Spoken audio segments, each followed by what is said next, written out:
About 25% of the world has hypertension, or high blood pressure, which basically means that it's pretty common. Let's start with defining it. Typically, it's represented by two numbers. The top number is the systolic blood pressure, which is the arterial pressure when the heart's contracting.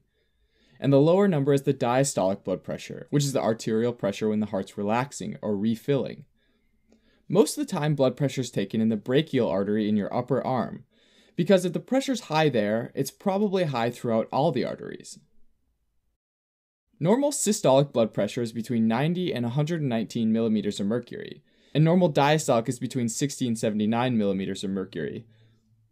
Prehypertension, or on the high side of normal, is between 120 and 139 millimeters of mercury on the systolic side, and between 80 and 89 on the diastolic side. Stage 1 hypertension is between 140 and 159 millimeters of mercury on the systolic side, and between 90 and 99 on the diastolic side. Stage 2 hypertension is between 160 and 179 millimeters of mercury on the systolic side, and between 100 and 109 on the diastolic side. And finally, stage 3 hypertension is anything over 180 millimeters of mercury on the systolic side, and 110 millimeters of mercury on the diastolic side.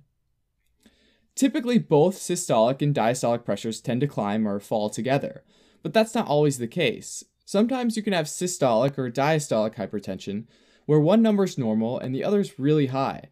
And in that situation, it's called isolated systolic hypertension or isolated diastolic hypertension. Having high blood pressure is a serious problem for the blood vessels because it causes wear and tear on the endothelial cells that line the inside of the blood vessels.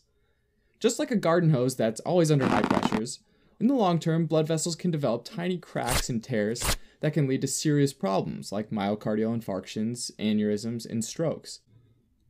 About 90% of the time, though, hypertension happens without a clearly identifiable underlying reason, and we call this primary hypertension or essential hypertension. In other words, over time, pressure in the arteries begins to silently creep up. There are a bunch of risk factors that we've identified for this primary hypertension, and these include old age, obesity, salt-heavy diets, and sedentary lifestyles.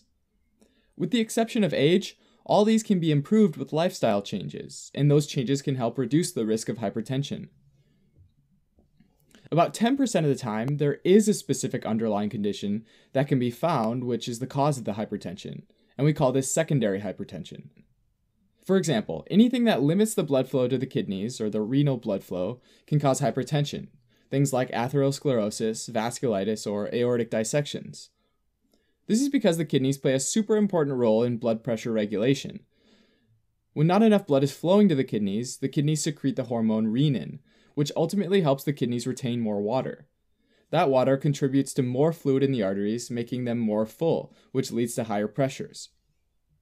Other diseases can cause secondary hypertension as well. Fibromuscular dysplasia, which affects young women, can cause the walls of the large and medium-sized arteries to thicken.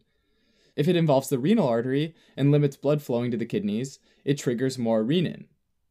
Another one is a tumor that produces excess aldosterone, and just like renin, excess aldosterone leads to fluid retention.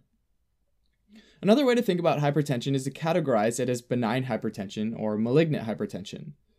Benign hypertension is any hypertension that's in stage 1 or stage 2, and typically this causes no immediate symptoms. Malignant hypertension is really severe stage 3 hypertension, and this is an emergency because it can cause increased intracranial pressure and organ damage.